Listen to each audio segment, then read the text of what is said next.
7th की exercise 1.3। इसका पहला क्वेश्चन है find the each of the following products. देखो नॉर्मल स्टूडेंट प्रोडक्ट का मतलब हम लोग मैथ में जो है वो मल्टीप्लिकेशन का करते हैं, ठीक है स्टूडेंट।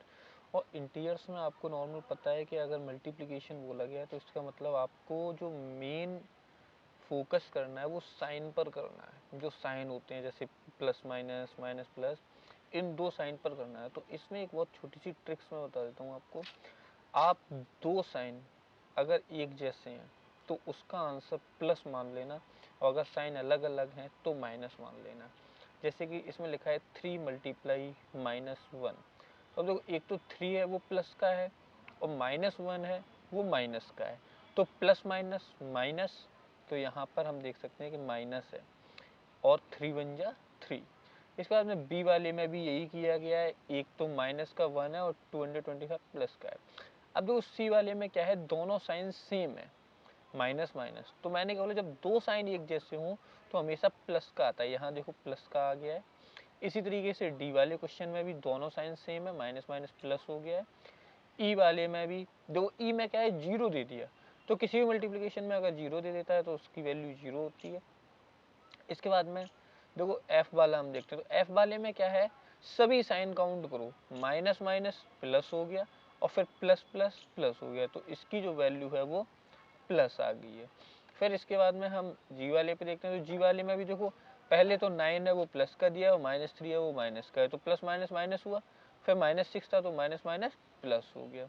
इसके बाद में एच वाले में देखो minus minus minus, 3 time minus है, यानी कि अगर ऑड नंबर है तो माइनस आएगा, और इवन नंबर है तो प्लस आएगा।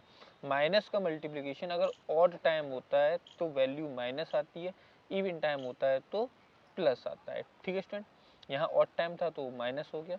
इसके बाद में दो -1 मल्टीप्लाई -2 मल्टीप्लाई -3 मल्टीप्लाई 4, तो इसमें क्या है कि minus minus minus odd time पर है, तो आंसर माइनस में आएगा।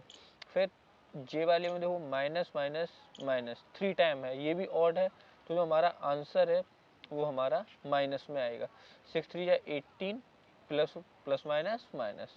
तो यहाँ पर इस क्वेश्चन में थोड़ा सा यहाँ आंसर में मिस्टेक किया गया है, 60 या -18, हाँ यहाँ माइनस आएगा। इसके बाद में क्वेश्चन नंबर 2 में देखते हैं। क्वेश्चन नंबर 2 में क्या कहा गया है, क्वेश्चन नंबर 2 में बोला है वेरीफाई करने के लिए, यानी कि हमें इसका जो लेफ्ट साइड का पोर्शन है और राइट साइड का पोर्शन दोनों को हमें सेम करना है। तो इसमें क्या है, देखो पहला क्वेश्चन दिया है, एक मैं बता दे रहा हूँ, सेकंड क्वेश्चन आपका होमवर्क के लिए हो जाएगा।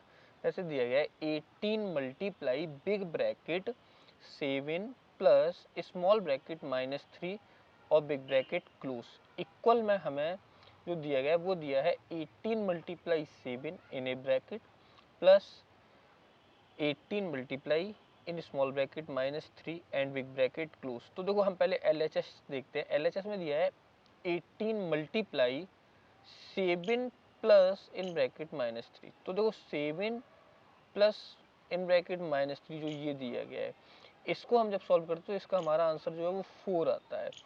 और 18 4 जा क्या था, 18 4 जा जो होता है हमारा 72 होता है।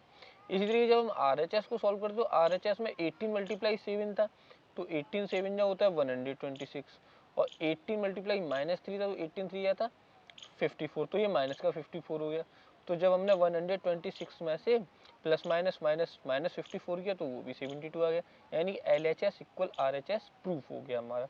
अब इसके बाद में हम चलते हैं क्वेश्चन नंबर 3 पर। क्वेश्चन नंबर 3 है हमारा, फॉर एनी इंटीजर, किसी भी इंटीजर के लिए ए, मतलब कोई इंटीजर मान लिया A, what is -1 into A equal to. तो देखो ये बोल रहे हैं कि -1 का अगर आप मल्टीप्लाई ए में करते हो तो आपको क्या मिलेगा।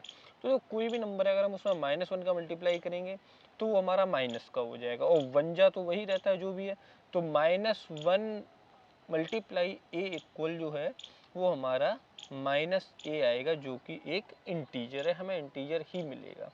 इसके बाद में हमसे बोल रहे हैं determine the integer whose product -1। अब इसमें हमें प्रोडक्ट निकालनी है, मल्टीप्लिकेशन, इन सभी का -1 से मल्टीप्लाई करना है। तो -1 मल्टीप्लाई -22, तो माइनस माइनस प्लस होता है, 22 बन जाए 22 हो गया, ठीक है। -1 मल्टीप्लाई 37, तो 37 बन जाए 37 और माइनस का माइनस आ गया यहाँ पर, और जब -1 का 0 में किया तो उसका नॉर्मल वैल्यू 0 हो गया। अब इसके बाद में हम क्वेश्चन नंबर 4 पर आते हैं। बहुत सिंपल क्वेश्चन आ रहे हैं इसमें। स्टार्टिंग फ्रॉम -1 मल्टीप्लाई 5, आपको स्टार्टिंग करनी है -1 से, -1 मल्टीप्लाई 5 से। Write various product showing some patterns to show -1 multiply -1 equal 1। आपको -1 मल्टीप्लाई 5 से स्टार्ट करना है प्रोडक्ट को, और -1 मल्टीप्लाई -1 तक चलना है। तो देखो पहले -1 तो हमारा स्टार्टिंग में सभी में रहना है। अब पहले 5 का मल्टीप्लाई था तो -5 आ गया, 4 का मल्टीप्लाई किया तो -4 आ गया, 3 का किया -3 हो गया, 2 का किया -2, 1 का किया जब तो -1, और 0 का किया 0 हो गया, और क्या बोलते जब -1 का किया -1 से तो माइनस प्लस हो गया, 1 का 1 आ गया।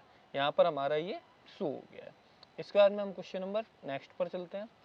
नेक्स्ट क्वेश्चन है हमारा 5, जिसमें बोला गया है find the product using suitable properties. इसमें प्रॉपर्टीज को सॉल्व, प्रॉपर्टी यूज करके हमको सॉल्व करना है। तो देखो ए क्वेश्चन में है हमारा 26 मल्टीप्लाई -48, फिर है प्लस -48 मल्टीप्लाई -36। अब देखो इसमें 48 जो है वो दोनों में कॉमन आ रहा है, तो हमने यहाँ पर 48 को कॉमन ले लिया। यहाँ था 26 प्लस -36, तो प्लस माइनस माइनस हुआ, और 26 में से 36 माइनस किया तो यहाँ पर -10 आया। तो -48 मल्टीप्लाई -10 हो गया 480। सिंपल था इसमें। और यहाँ पर जो हमारी प्रॉपर्टी यूज हुई थी वो थी हमारी डिस्ट्रीब्यूटिव प्रॉपर्टी। इसके बाद में हमारा आता है नेक्स्ट क्वेश्चन 8 मल्टीप्लाई 53 मल्टीप्लाई -125। अब देखो इसमें क्या करते हैं हम, इसमें हम सबसे पहले ऐसा मल्टीप्लिकेशन करते हैं जिसमें हमारा ज़्यादा से ज़्यादा जीरो बन सके। तो जब हम 8 का मल्टीप्लाई -125 में करते हैं तो ये हमारा 1000 बनता है, और जब 1000 का 53 में करेंगे तो 53000 बन गया। इसके बाद में नेक्स्ट क्वेश्चन सी में क्या होता है देखते हैं। सी में है -15 मल्टीप्लाई -25 मल्टीप्लाई 4 मल्टीप्लाई -10। तो इसमें भी हम ऐसा मल्टीप्लिकेशन देखेंगे जिसमें ज़्यादा से ज़्यादा जीरोस वाला बने।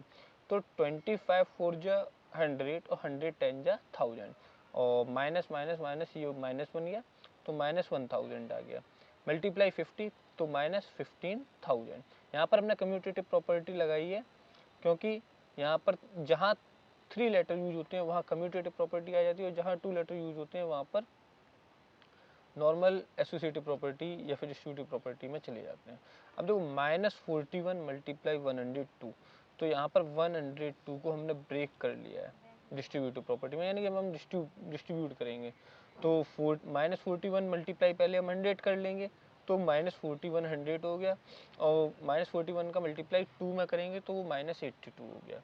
यहाँ पर अब हम दोनों को ऐड कर देंगे तो ये आ गया 4182। इसके बाद में अब हम नेक्स्ट पोर्शन देखते हैं। नेक्स्ट पोर्शन जो है हमारा ई वाले question 625 multiply in bracket -35 plus in bracket -625 multiply 65। अब देखो स्टूडेंट इसमें क्या है, इसमें भी हमने 625 को कॉमन ले लिया, बचा क्या हमारा -35 प्लस इन ब्रैकेट -65। इनको हमने ऐड किया तो ये आ गया -100, और -100 का मल्टीप्लाई किया तो 62500। ये हमारा इसका आंसर हो गया। इसके बाद में नेक्स्ट हमें दिया गया था 7 मल्टीप्लाई इन ब्रैकेट 50 -2। 7 का हमने अंदर मल्टीप्लाई करी तो पहले हुआ 7 मल्टीप्लाई 50 जिसकी वैल्यू 350 आई है। फिर हुआ 7 मल्टीप्लाई 2, 7 2 या 14, और दोनों के बीच में माइनस था तो हमने माइनस किया 336, इसका आंसर आ गया। नेक्स्ट क्वेश्चन है -17 मल्टीप्लाई इन ब्रैकेट -29। तो -29 को हम -30 + 1 कर सकते हैं, क्योंकि ये प्लस माइनस माइनस तो 29 आ जाएगा। तो अब क्या है, हम 17 का मल्टीप्लाई करेंगे, तो पहले हमारा बनेगा -17 मल्टीप्लाई 30 प्लस -17 मल्टीप्लाई 1। तो जब हम 17 का 30 में मल्टीप्लाई करेंगे तो 17 3 जा 510, तो ये हमारा 510 हो जाएगा, और माइनस माइनस प्लस हो जाएगा, और प्लस तो प्लस -17 का 1 में करेंगे तो -17 आ गया, तो प्लस माइनस माइनस हो गया 510 - 17 = 493। इसके बाद में ई में क्या दे रहे हैं -57 मल्टीप्लाई -19 प्लस 57। तो देखो इसमें क्या है 57 के मल्टीप्लिकेशन में कुछ नहीं है तो हम 1 मान सकते हैं, तो यहाँ पर हमने -57 को कॉमन ले लिया, -57 कॉमन लिया तो वो 19 था और ये 1 था, तो 19 और 1 हो गया 20, और 20 × 57 किया हमने तो ये आ गया 1140। इसके बाद में हमारा क्वेश्चन नंबर 6 दे रहे हैं, A certain freezing process requires that room temperature be lowered from 40 degrees Celsius at the rate of 5 degrees Celsius every hour. What will be the room temperature 10 hour left the process begins? इसमें ये कह रहे हैं एक कमरा है जिसका जो टेम्परेचर है, प्रेजेंट रूम टेम्परेचर, वो 40 डिग्री सेल्सियस दिया गया है हमें। अब ये कह रहे हैं कि ये डिक्रीज हो रहा है 5 डिग्री सेल्सियस एवरी आवर ये 5 डिग्री सेल्सियस जो वो डिक्रीज हो रहा है, यानी कि कम हो रहा है। और ये कब तक हो रहा है कम? ये हो रहा है 10 आवर के लिए, यानी कि 10 5 या 50, यानी कि -50 डिग्री सेल्सियस तो डिक्रीज हो रहा है, और 40 डिग्री सेल्सियस उसका प्रेजेंट में था। तो 40 डिग्री सेल्सियस -50 डिग्री सेल्सियस, यानी कि इसकी जो वैल्यू है वो आ जाएगी -10 डिग्री सेल्सियस। बहुत सिंपल क्वेश्चन था। इसके बाद में हम चलते हैं क्वेश्चन नंबर 7 पर। तो क्वेश्चन नंबर 7 देखते हैं। ये क्वेश्चन नंबर 7 आ गया हमारे सामने। 7 में ये दे रहे हैं, in a class test containing 10 question, एक क्लास टेस्ट में 10 क्वेश्चन दिए गए, 5 marks are awarded for every correct answer, और प्रत्येक सही क्वेश्चन के लिए 5 मार्क्स मिलेंगे, ठीक है। और क्या बोलते हैं, अगर आप नेगेटिव इनकरेक्ट करते हो तो आपके उसमें से -2 कर लिए जाएंगे, और छोड़ने पर आपको 0 मार्क्स मिलेगा। अब देखो इसका फर्स्ट पोर्शन बोल रहे हैं, मोहन गेट्स 4 करेक्ट आंसर, यानी कि मोहन को 4 करेक्ट आंसर दिए हैं उसने, 6 इनकरेक्ट दिए हैं। अब उसकी बताना है कि उसने कितने उसके मार्क्स आए हैं। इसमें हमें क्या करना है, 4 करेक्ट है यानी कि 4 5 जा 20, एक करेक्ट पर 5 मार्क्स थे तो उसको 20 मार्क्स टोटल हुए। उसके बाद में 6 उसके इनकरेक्ट थे, और एक इनकरेक्ट होने पर 2 मार्क्स कट हो रहा था, यानी 6 2 जा 12। अभी हो गया 12, तो 20 - 12 कितना आंसर आ गया 8, यानी कि इसके क्लास टेस्ट में 8 मार्क्स आई। Reshma get 5 correct answer and 5 incorrect, यानी 5 5 जा 25, जैसे कि यहाँ दिखा रहा है, और 5 2 जा 10, 10 उसके कट हो गए हैं, तो 25 - 10 15 इसका आंसर आ गया। इसके बाद में हिना गेट 2 करेक्ट आंसर, यानी 2 5 जा 10, इसके 10 मार्क्स आए हैं। इनकरेक्ट 5 इनकरेक्ट, यानी कि 5 2 जा 10, 10 इसके इनकरेक्ट हुए और 10 ही इसके आए थे, तो इसका आंसर जो है वो 0 आ गया है। इसके बाद में हम नेक्स्ट लास्ट क्वेश्चन पर चलते हैं, हमारे 8th and 9th। A cement company earn A profit of ₹8 पर बैग। एक सीमेंट कंपनी है जो एक बैग पर 8 रुपए प्रॉफिट करती है of white cement sold, and A loss of ₹5 पर bag of grey cement sold.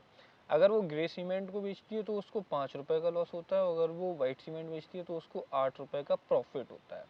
अब देखो इसमें क्या पूछा गया, the company sells 3000 bags of white cement. उसने वाइट सीमेंट के 3000 बैग बेचे हैं, यानी कि उसको जो प्रॉफिट हुआ है वो कितना हुआ 8 3 या 24, यानी कि उसका जो प्रॉफिट हुआ है वो हुआ है 24,000। इसके बाद में उसने 5000 बैग जो है वो ग्रे के बेचे हैं, और एक ग्रे के बैग पर उसे लॉस हो रहा था 5 रुपीज़ का, यानी 5 5 या 25, 25,000 का उसे लॉस हुआ है। यहाँ पर 24,000 का प्रॉफिट, 25,000 का लॉस हुआ है। तो यहाँ पर हमें हमसे क्या पूछा गया है, व्हाट इज इट्स प्रॉफिट और लॉस। तो देखो प्रॉफिट तो हुआ ही नहीं है, प्रॉफिट 24,000 हुआ, लॉस 25,000 हुआ, यानी कि यहाँ पर इस कंपनी को लॉस हुआ है, वो भी कितने का हुआ 1000 का लॉस हुआ।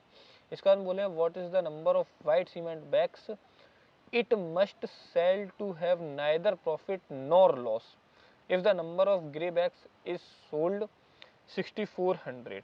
ये कह रहे हैं कि वाइट सीमेंट बैग का क्या नंबर होगा, कितने वाइट सीमेंट वो बैग बेचेंगे तब जब उन्हें ना तो प्रॉफिट हो और ना लॉस हो।